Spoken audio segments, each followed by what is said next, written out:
하나님은 모든 죄를 미워하시지만 그 중에서도 어떤 죄들은 더욱 미워하십니다. 모든 죄가 하나님 앞에서 더럽지만 모든 죄가 하나님 보실 때 그분이 미워하시는 죄이지만 어떤 죄들은, 그 중에서도 어떤 죄들은 하나님이 더욱더 미워하신다라고 말씀하시는 것입니다. 예수님의 말씀입니다. 보라, 내가 속히 오리니 너에게 내게 줄 상이 있어서 각 사람에게 그가 행한 대로 갚아주리라. 나는 알파와 오메가요, 처음과 마지막이요, 시작과 마침이라. 자기의 옷을, 자기의 두루마기를 빠는 자들은 복이 있으니 이는 그들이 생명나무에 나아가며 문들을 통하여 성에 들어갈 권세를 받으려 함이로다. 자기의 옷을 빠는 사람, 흰옷 입은 사람, 어린 양의 피에 그 옷을 씻어서 희게 만든 사람은 당신이 예비하신 천성 문 안으로 들어오는데, 생명나무가 있는 새 예루살렘 성으로 들어오는데 그 예루살렘 성으로 들어가지 못하는 사람들이 있다는 것입니다. 여기서 특별히 주님이 미워하시는 죄들이 나오는데요. 개들이라는 말이 참 무서운 말인데요. 거친 말인데요. 갈라디아서에서, 빌립보서에서, 시편에서 다윗이 개들이라는 말을 쓸 때는 남을 공격하기 좋아하는 사람, 밖으로 공격하든 인터넷으로, SNS로 공격하든 남을 공격하기 좋아하는 사람, 타인과 다투기를 좋아하는 사람, 남을 헐뜯고 물어뜯는 악독한 사람들을 개들이라고 표현했습니다. 굉장히 성경에서 말하는 큰 죄입니다. 개들과 점술가들과 음행하는 자들과 살인자들과 우상숭배자들, 영적인 음행이든 육체적인 음행, 하나님이 굉장히 미워하시고요. 살인, 이제는 사형제도까지 폐지가 되는 시대이지만 살인죄, 하나님이 정말 큰 죄라고 생각하십니다. 그리고 마지막에 무엇이 나옵니까? 거짓말을 좋아하며 지어내는 자, 거짓말을 좋아하며 지어내는 자, 성 밖에 있을 것이다. 한 6가지 대표적인 죄악들을 열거했는데, 새 예루살렘 성에 들어오지 못하는 대표적인 한 6가지의 악독한 죄악들을 열거했는데, 그 악독한 죄악들 중에 하나가 거짓말인 거죠. 우리는 거짓말은 여기에 들어가면 안 된다고 생각하는데, 거짓말이 하나님이 특별히 미워하시는 죄라고 이야기합니다. 잠언이 가르치는 하나님의 모습도 동일합니다. 잠언 6장 16절 19절 말씀에 여호와께서 미워하시는 것, 곧 그의 마음에 싫어하시는 것, 혐오하시는 것, 증오하시는 것, 여호와께서 미워하시는 것, 곧 그의 마음에 혐오스럽게 생각하는 67가지가 있는데, 교만, 천사가 타락한 죄가 교만이었죠. 교만한 눈, 거짓된 혀, 무죄한 자의 피를 흘리는 손, 살인을 의미하겠죠. 악한 계교를 꾀하는 마음, 역시 개들이라는 죄에 포함되어 있는 죄죠. 빨리 악으로 달려가는 발, 그게 음행이든 영적인 음행이든. 그리고 다시 한 번 더 이야기합니다. 거짓을 말하는 망령된 증인, 가짜 증인, 그리고 형제 사이를 이간하는 자, 공동체를 깨트리는 자, 이런 죄악들이 하나님이 그냥 싫어하는 게 아니고, 그냥 싫어하는 죄 정도가 아니라 미워하고 혐오하는 죄라는 것이죠. 이 죄에 거짓이 2가지가 들어간다는 것입니다. 율법도 마찬가지입니다. 출애굽기, 신명기, 모세오경 율법에서도 10계명을 이야기하면서 제9계명이 내 이웃에 대하여 거짓 증거하지 마라. 가장 중요한 이웃을 사랑하기 위해서 해서는 안 될 가장 큰 죄악 10가지에 거짓의 죄악이 들어갑니다. 거짓에 대한 하나님의 태도는 단호합니다. 하나님은 거짓을 역겨워 하십니다. 잠언 12장 22절 말씀에 거짓 입술은 여호와께 미움을 받아도, 역시나 동일한 단어가 쓰였는데요. 거짓 입술은 여호와께 역겨움이어도 진실하게 행하는 자는 그의 기뻐하심을 받느니라. 우리가 생각할 때는 거짓말을 할 수 있는 거 아닙니까? 거짓말 안 하고 살 수가 있습니까? 거짓을 왜 이토록 하나님이 미워하실까? 이 세상 사람들이 생각하는 거짓, 내가 생각하는 거짓과 하나님이 생각하는 거짓은 어떻게 다를까? 하나님이 거짓을 이토록 미워하시는 이유는 세 가지입니다. 첫 번째로, 거짓말은 사람의 생명을 파괴합니다. 거짓말이 무엇을 파괴한다고요? 사람의 생명을 파괴합니다. 그 사람은 하나님의 형상으로 지음받은 사람인데 그 사람의 생명을 파괴합니다. 진실한 증인은 사람의 생명을 구원하여도 거짓말을 뱉는 사람은 속이느니라. 그 거짓말을 뱉는 것이 어떻게 뱉는 것인지를 그 뒤에서 잠언이 다시 설명하는데요.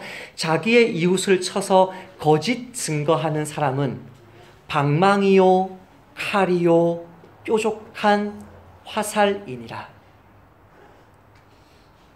제가 아는 불신자들 중에 아내가 너무나 예수님을 열심히 믿음에도 불구하고 여전히 하나님을 믿지 못하는 불신자가 있습니다. 그분은 성경은 읽지 않지만 리차드 도킨스의 책들은 읽습니다. 이 거짓말이 사람을 어떻게 죽이는지를 제가 최근에 읽었던 리차드 도킨스에 대한 비판서, 알리스터 맥그레스라고 역시 생물학 박사이면서 신학자인 분이 계신데요. 이분의 책을 제가 읽었습니다. 이 책을 읽어가는데 첫 페이지부터 둘째 페이지까지 이렇게 줄을 치면서 읽어가는데 무엇이 제 눈에 계속 드러나냐면 리차드 도킨스가 얼마나 사실을 왜곡하고 있는가, 그 부분이 드러나고 있고, 또 하나는 리차드 도킨스를 비판하고 있는 이 앨리스 맥그라스가 얼마나 정직하게 리차드 도킨스를 비판하는가, 이 두 대조적인 180도 다른 모습이 첫 페이지부터 끝까지 계속 반복되는 거예요. 예를 들면 이런 것입니다.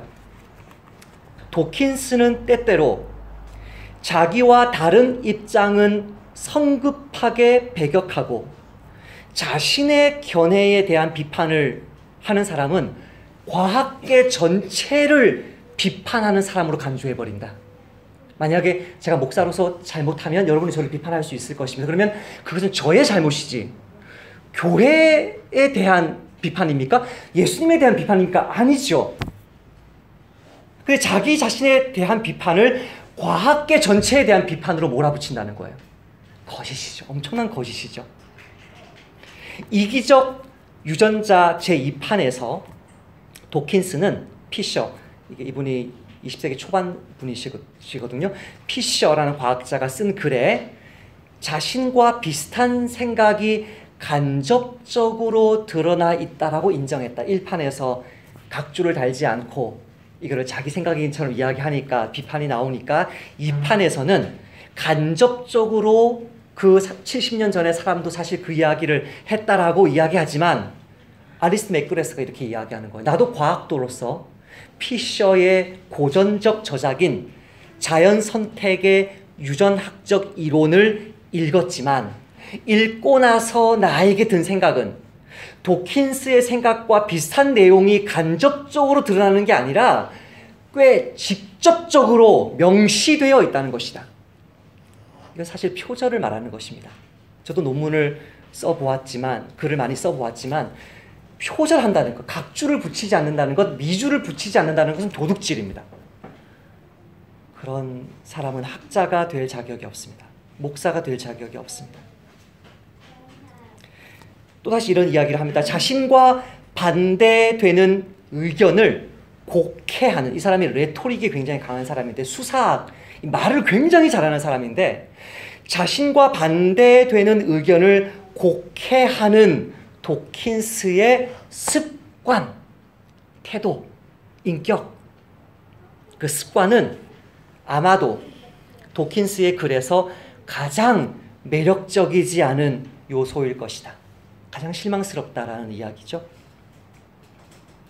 도킨스는 기독교 신앙을 공격할 때 도킨스는 자신의 의도에 맞춰서 신앙을 왜곡되게 정의해 놓고서는 마치 자신이 비난하고자 하는 대상이 실제로 그러한 것처럼 호도하고 있을 뿐이다. 기독교인들은 과학적 지식이 전혀 없는 사람들처럼, 기독교인들은 정말 멍청한 사람들인 것처럼, 기독교인들은 진리를 왜곡하는 사람들인 것처럼 그렇게 호도하고 있다는 것이죠. 이것이야말로 증거도 없으면서 심지어 증거에 맞서서 고집스럽게 고수하는 틀린 믿음이 무엇인지를 보여주는 것이다. 도킨스가 바로 잘못된 믿음 가운데 있다는 거예요. 기독교인이 잘못된 믿음이 있다는 게 아니고요. 도킨스는 유실론 등 자신이 반대하는 생각에는 바이러스성, 전염성이 강하다. 목사가 앞에서 거짓말하는 것, 전염성이 강하다. 전염성이 강하다는 딱지를 붙이고 자기가 인정하는 생각에는 이거는 합리적인 것이고 비전염성인 생각이다라는 딱지를 붙인다는 것이죠. 한마디로 도킨스는 수사법을, 말로 사람을 혼란시키는 것을, 미혹하는 것을, 그 수사법을 마치 과학인 것처럼 포장해서 속임수를 쓰고 있다는 점이 내가 후배 과학자로서 너무나 유감스럽다, 이렇게 표현을 합니다. 저는 이 책을 읽으면서 내가 만약에 도킨스를 비판했다면 제가 도킨스를 어떻게 비평했을까? 제가 서평을 쓰는데요, 제가 가끔 서평을 쓸 때마다 무슨 생각을 하냐면 내가 너무나 날카롭지 않은가? 내가 너무나 비판적이지 않은가? 그런 생각을 많이 하는데요, 이 책에서 알리스트 맥그레스가 도킨스를 얼마나 정직하게 평가하냐면요, 알리스트 맥그레스가 평가하는 그 진실한 면을 제가 노트 반대쪽에 적어 보았어요.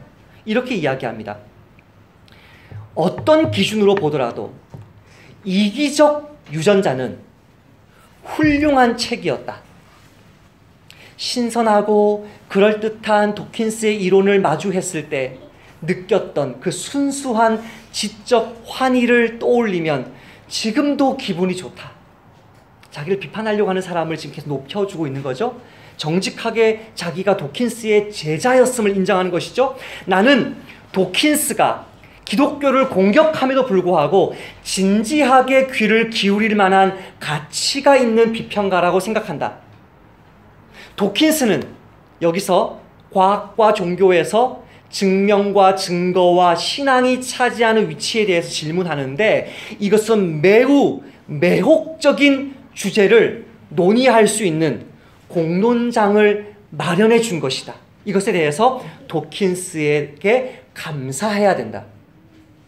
심지어 가장 놀라운 것은요, 이제 논쟁이 끝났구나, 도킨스의 이 무신론이 얼마나 어리석은지를 이 책이 여기서 절반 정도에서 끝날 수 있겠구나라는 내용이 나오는데, 어떤 내용이냐면 도킨스가 이렇게 이야기하는 거예요. 기독교인들은 말이 안 되는 신앙을 주일학교 학생들에게 어릴 때부터 세뇌시켜가지고, 부모가 자식에게 세뇌시켜가지고 그 말도 안 되는 생각들을 집어넣어서 기독교인으로 만든다라고 도킨스가 공격을 했는데, 알리스트 맥그레스가 뭐라고 이야기하냐면 1954년 7월 소련 공산당이 바로 그 일을 했다는 거예요.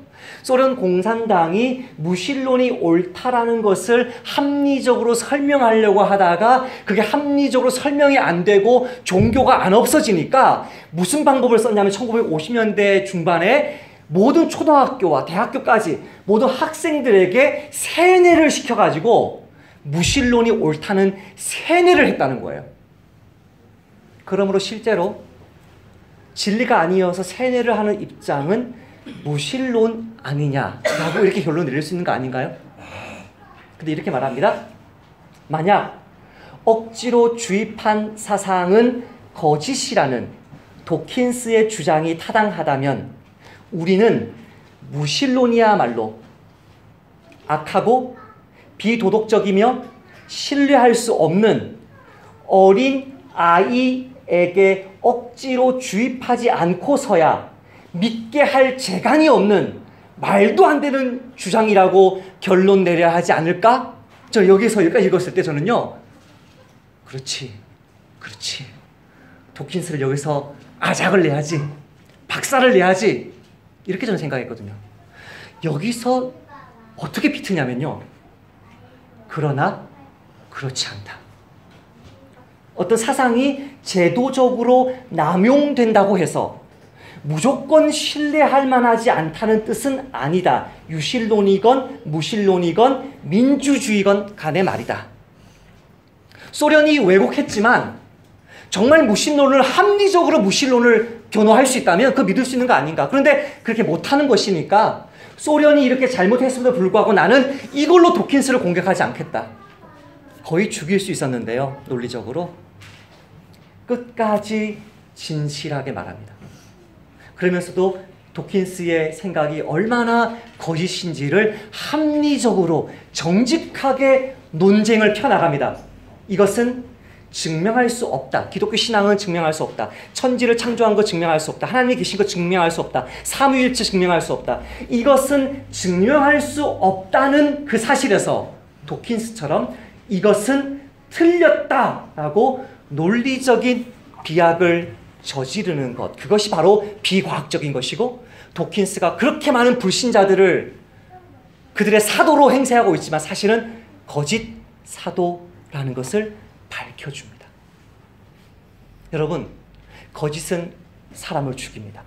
그러나 진리는, 어떤 진리는?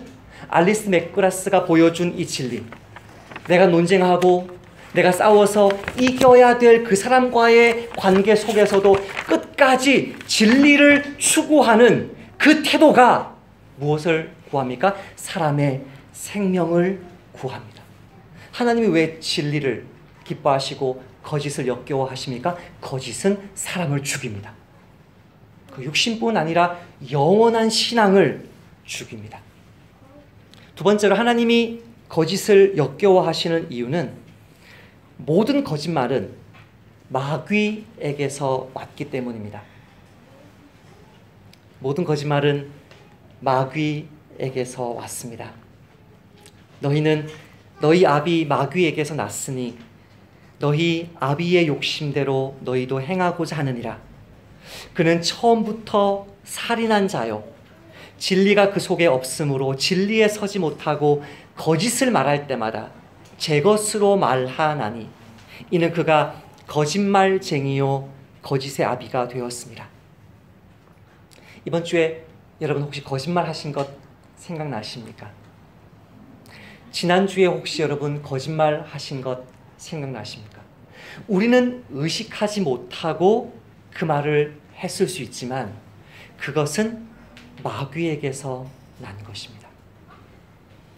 이 세상의 모든 거짓말은 하나님의 원수인 마귀의 거짓말을 받아들인 결과이고, 심지어 마귀의 거짓말만 받아들인 것이 아니라 마귀 그 자를 내 마음에 받아들인 결과입니다.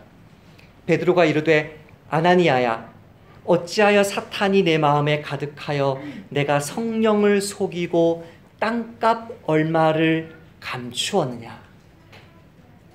내 마음에 사탄이 가득하여, 습관적인 거짓말일 때, 공동체 앞에서 거짓말했을 때, 물어보고 또 물어봐도 거짓을 계속해서 감출 때 그것은 이미 그 마음에 사탄이 들어온 것입니다. 그러니 하나님이 이토록 역겨워하시고 대적하시고 혐오하시는 거짓을, 그 거짓을 가까이 하고 그 거짓을 품는 사람이 지혜로운 삶을 가르치는, 형통한 삶을 가르치는 이 잠언 말씀 속에서 분명하게 제시되는 거죠. 이 땅에서 그 사람은 형통할 수 없다. 거짓말하면. 세상은 거짓말을 좀 해야 형통하다. 거짓말을 좀 해야 인간관계 속에서 윤활유가 좀 이렇게 흐른다라고 이야기하지만 거짓말을 하면 형통할 수 없다는 거예요. 이 책과 함께 제가 함께 읽었던 책이 우주, 그 하나님의 놀라운 그 신비에 관한 그 알리스 맥그레스의 책이 있는데요. 그 책에 이런 예화가 나옵니다. 알리스 맥그레스가 어느 집에 음식 초청을 받았습니다. 집에 초대를 받았는데 이렇게 맛있는 요리를 해주었다고 해요. 이제 그 요리가 기억이 안 나는데 감자로 만든 요리였는데 정말 태어나서 처음 먹어보는 맛이었대요. 아, 이 요리를 이렇게도 맛없게 할 수 있구나. 그런데 공교롭게도 음식을 대접한 분이 알리스 맥그라스에게 물어본 거예요. 음식 맛이 어떠세요? 여러분 뭐라고 대답할까요? 아, 최고예요. 이렇게 대답할까요? 알리스 맥그라스가 이렇게 대답했대요. 감자를 통해서 이런 음식이 나올 수 있다는 사실이 너무나 놀랍습니다. 네. 그 사람을 공격하지도 않았습니다. 네. 그렇다고 거짓말하지도 않았습니다.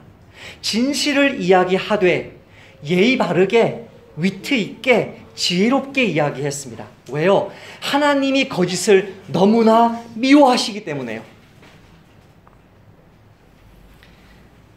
거짓말에 대한 하나님의 노하심이 이토록 분명한데도 심지어 역겨워한다라는 말을 쓰심에도 왜 사람들이, 오늘날의 저와 여러분 같은 기독교인은 물론이고 이 세상 사람들 역시 마찬가지겠죠.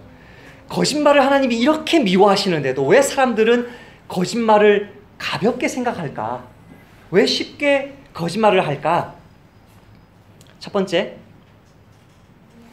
거짓말을 안 하면 손해보는 세상이라고 착각하기 때문입니다. 오늘 본문 말씀인데요. 오늘 본문 말씀 같이 한번 28절, 29절 다시 한번 읽어보십시다. 시작. 너는 까닭 없이 내 이웃을 쳐서 증인이 되지 말며 내 입술로 속이지 말지니라. 너는 그가 내게 행한 행함같이 나도 그에게 행하여 그가 행한 대로 그 사람에게 갚겠다 말하지 말지니라. 다 전부 다 거짓말을 하고 다 험담을 하고 다 나에게 대해서 욕을 하는데 나도 그 사람에게 동일하게 해야 손해보지 않을까요? 이게 착각이라는 것이죠. 그럼 거짓을 어떻게 표현해 볼까요? 거짓은요, 그 거짓말이 밖으로 나올 때부터 스스로 파멸할 수 있는 씨앗을 그 안에 가지고 있습니다. 거짓말은. 못 믿으시겠으면 한번 거짓말을 해보시길 바랍니다. 하나님이 이 세상을 만드실 때 정의와 공평과 진실함이 그 기초가 놓여지도록 만드셨기 때문에 거짓말은 생산되는 그 즉시 그 안에서 자기 파괴 기능이 시작됩니다. 거짓말을 한 사람의 양심이 굉장히 힘들고요. 사람은 영적인 존재이기 때문에 상대방이 거짓말을 하면 이게 뭔가 이상하다고 느끼기 시작하고요. 그래서 곧바로 느끼면 영분별의 은사가 있는 사람이겠지만 뭔가 이상하다라고 느끼기 시작하고요. 그 관계가 좀 불쾌해지기 시작하고요. 관계가 결국은 또 깨어지게 되고요. 심지어 영적으로 거짓의 영이 가까워지면서 거짓말을 하는 사람의 인생이 자꾸 피곤해지고요. 거짓말은 생산되는 그 즉시 자기 파괴 기능이 그 안에서 작동합니다. 잠언 12장 19절 말씀입니다. 진실한 입술은 영원히 보존되거니와 거짓 혀는 잠시 동안만 있을 뿐이니라. 거짓말은 반드시 드러납니다. 두 번째로, 하나님은 거짓말쟁이를 거짓에 속게 하십니다. 이상하죠? 거짓말을 잘하는 사람은 다른 사람 거짓말에 안 속을 것 같지 않나요? 오히려 거짓말을 못하는 순수한 사람이 거짓말 잘하는 사람에게 속을 것 같지 않나요? 그러나 성경은 그렇게 말하지 않습니다. 거짓말을 잘하는 사람이 거짓말에 속고 남을 사기치는 사람이 사기꾼에게 속는다고 성경은 이야기합니다. 잠언 17장 4절인데요. 악을 행하는 자는 사악한 입술이 하는 말을 잘 듣고 거짓말을 하는 자는 악한 혀가 하는 말에 귀를 기울이느니라. 여기는 영적인 원리가 작동합니다. 따라서 합시다. 죄는 사람을 어리석게 만든다. 루시퍼가 똑똑하겠습니까? 가브리엘이 똑똑하겠습니까? 루시퍼가 똑똑하겠습니까? 미가엘이 똑똑하겠습니까? 죄 짓지 않은 천사장들이 똑똑하겠습니까? 죄 지은 사탄이 똑똑하겠습니까? 죄는 그 죄를 지은 존재를 어리석게 만듭니다. 어마어마한 죄악들이 갑자기 드러날 때 어떻게 저렇게 똑똑하신 분이 저런 죄를 짓지? 우리는 생각하지 않나요? 그러나 그 사람이 그 죄를 처음 시작할 때 사람이 어리석어지면서 아무도 모르겠지 하면서 죄를 짓는 그 순간에 죄가 드러나 버리는 거죠. 죄는 사람을 어리석게 만듭니다.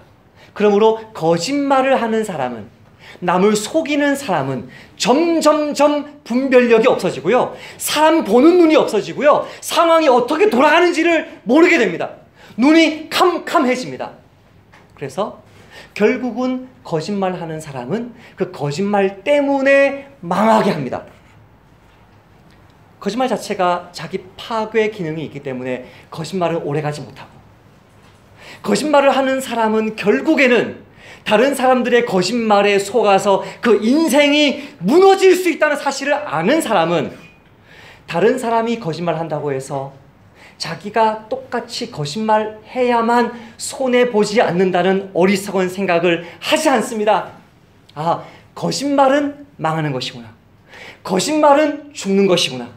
거짓말하는 것은 이 세상 사람들이 무엇이라고 말하기 전에 나의 존재의 근본 되시는, 나의 아버지 되시고 주님 되시는 하나님이 싫어하시는 거구나 라고 생각하고 거짓말을 하지 않는 것입니다.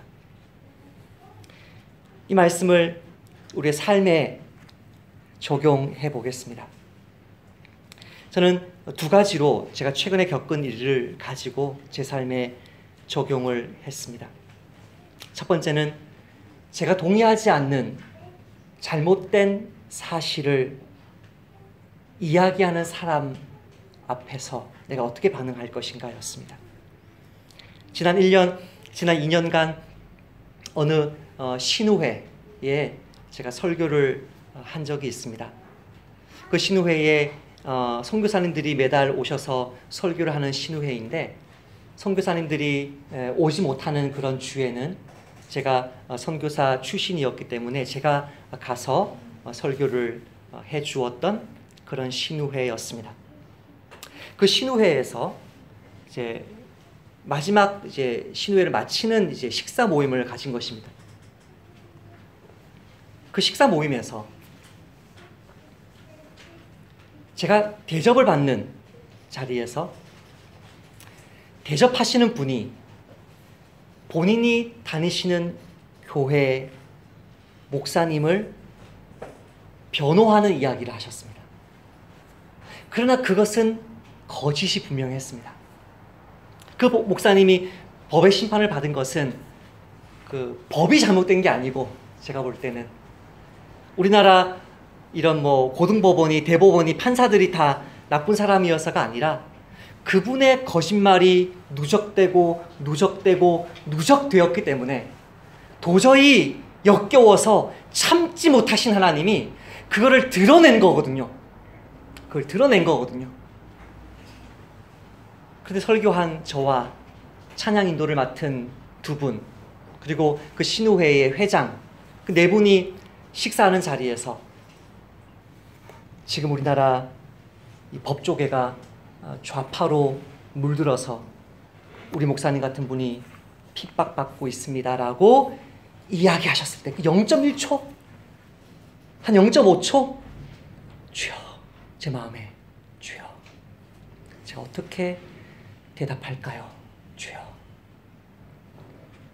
인간관계를 생각하면, 밥 얻어먹은 거를 생각하면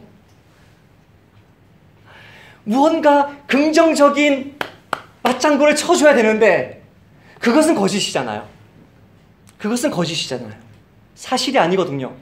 제가 정말 잘 알거든요. 그 내막을. 그것은 정말 사실이 아니거든요. 제가 어떻게 했냐면요.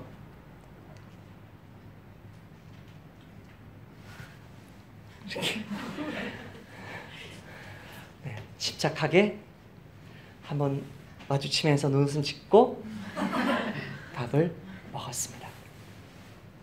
여러분, 이것은 작은 일 같습니다. 그러나 이런 작은 일들이 얼마나 많은지요.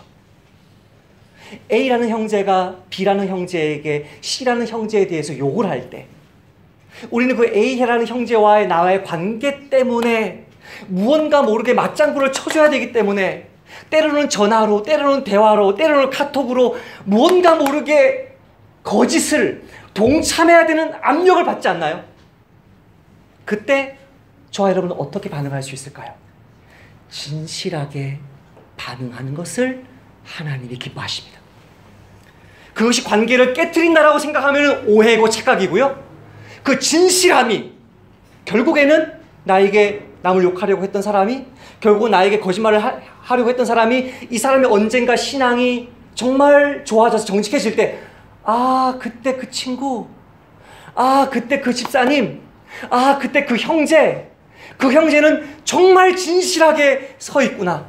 그럼 그 친구는 나에 대해서도 다른 사람에게 거짓된 험담을 하지 않겠구나. 그때 진짜 우정이 시작되는 것입니다. 저와 여러분이 이 작은 싸움이지만 이 싸움에서 뒤로 물러나지 않기를 축복합니다. 두 번째는 가장 큰 문제입니다. 이 두 가지 예를 선택한 것은 가장 작은 것이지만 큰 것이고 또 가장 무서운 것이지만 정면 승부를 해야 되는 것인데요. 납세 문제입니다. 납세 문제. 세금을 내는 문제입니다. 이번 주 화요일이었는지 수요일이었는지 제가 잘 기억이 나지 않습니다.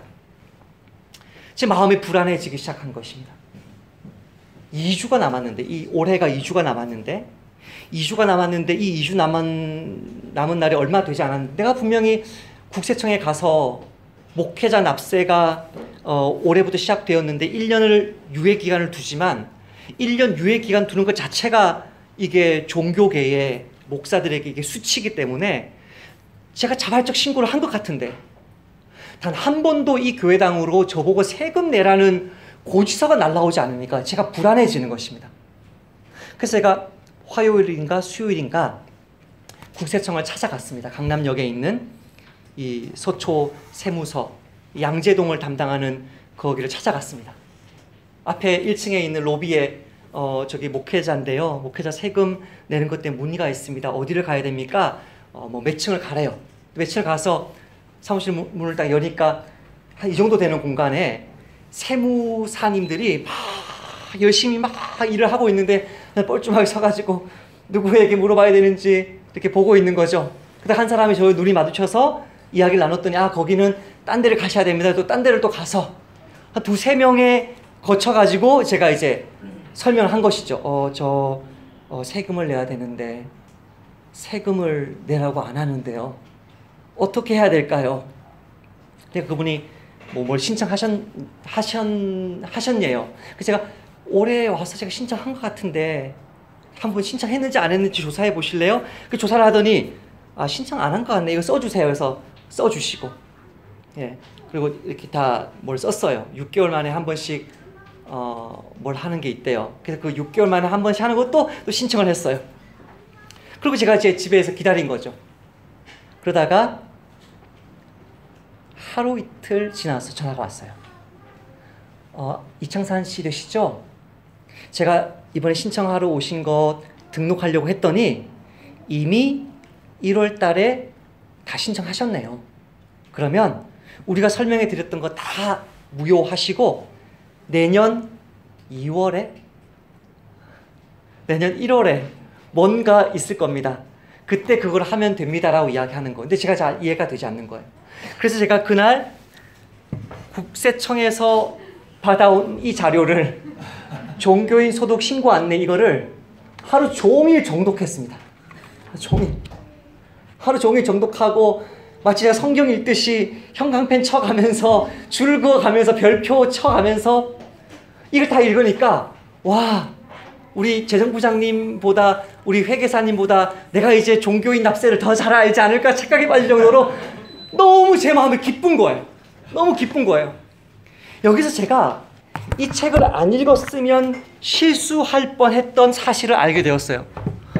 어떤 거였냐면 종교인이 어느 사람이 종교인에게 만약에 100만 원을 줬다고 쳐요.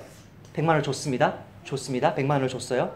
그 100만 원을 그대로 교회에 헌금했어요. 자, 그러면 여러분 생각해보세요. 상식적으로. 제가 100만 원 받았고 100만 원 헌금했어요. 이 100만 원을 저의 수입으로 잡아야 됩니까? 잡지 말아야 됩니까? 자, 오늘에게 청년부도 오셨는데 자, 잡아야 된다. 손 들어보세요. 한 분, 두 분, 세 분, 네 분, 다섯, 여섯, 일곱, 여덟. 잡지 말아야 된다. 손 들어보세요. 하나, 둘, 셋, 넷, 다섯, 여섯, 일곱, 여덟. 네, 동수인데도 저희 교회에 계신 회계사님이 잡지 말아야 된다고 손들었기 때문에 제가 위로를 받는데요. 저도 잡지 말아야 된다고 생각한 거예요. 그런데 잡아야 돼요. 네. 회계사와 목사 다 회개해야 되는 거죠. 잡아야 된다는 거예요. 잡아야 된다는 거예요. 왜 잡아야 될까? 이해가 안 되는 거 내가 쓰지 않았잖아요. 이렇게 꼼꼼하게 그 부분을 계속 살폈는데요. 결국은 뭐였냐면 나중에 헌금에 관한 연말 정산이라는 게 있다네요. 그것을 받기 때문에 이거를 잡지 않으면 이거는 거짓이라는 거예요. 저와 여러분은 투명 지갑을 가진 사람일 것입니다. 그러나 저와 여러분 중에는 저처럼 외부 강연 수입이나 외부 어떤 후원금 수입이 있는 사람이 있을 것입니다. 또 여러분 가운데에서는 투명 지갑이 아닌 자영업자가 있을 것입니다. 그때 우리는 무엇이라고 생각하냐면 내가 정직하게 납세하지 않는 것이 나에게 많은 돈을 남기기 때문에 이득이라고 생각하나 하나님이 거짓된 자를 미워하시고 하나님이 정직한 자를 복주신다는 이 잠언 말씀을 말씀 그대로 믿는 사람은 가장 정직하기 어렵다라고 한국인이 생각하는 납세 문제에 있어서도 정직할 수 있는 줄 믿습니다. 그러므로 잠언 지혜자는 시편의 지혜자는 이렇게 기도합니다. 여호와여, 거짓된 입술과 속이는 혀에서 내 생명을 건져 주소서. 내 생명을 건져 주소서. 거짓이 나를 죽입니다. 내가 두 가지 일을 주께 구하였사오니 내가 죽기 전에 내게 거절하지 마시옵소서. 곧 헛된 것과 거짓말을 내게서 멀리 하옵소서. 우리가 거짓말한다고 해서 하나님이 우리를 당장 심판하지 않으셔도 하나님이 지금도 저와 여러분이 정직하기를 기다리고 계시고 그 정직 가운데 결국은 우리의 삶이 우리의 가정과 교회가 이 정직한 세금과 정직한 태도 때문에 결국은 복받는 것을 거짓으로 일삼는 이 세상 사람들이 보게 하셔서 결국은 리차드 도킨스가 옳은 것이 아니라 알리스트 맥그레스가 옳다고 깨닫고 진리로 돌아오는 사람들이 있는 것처럼 저와 여러분의 삶을 통해서 우리 직장과 가정과 교회에서 우리 주님의 아름다우심을 경외하는 정직한 사람들이 계속 일어나는 통로로 쓰임받으시기를 주님의 이름으로 축복합니다. 하나님 감사합니다. 설교를 준비하기도 설교를 하기도 또 설교를 듣기도 너무나 부담스러운 말씀이었으나 하나님 이 정직의 부분이 해결되지 않으면 우리의 인격이 우리의 삶이 지혜롭게 세워지지 않기 때문에 이처럼 강하게 내가 혐오한다고 그렇게 말씀하신 그 말씀을 그대로 받습니다.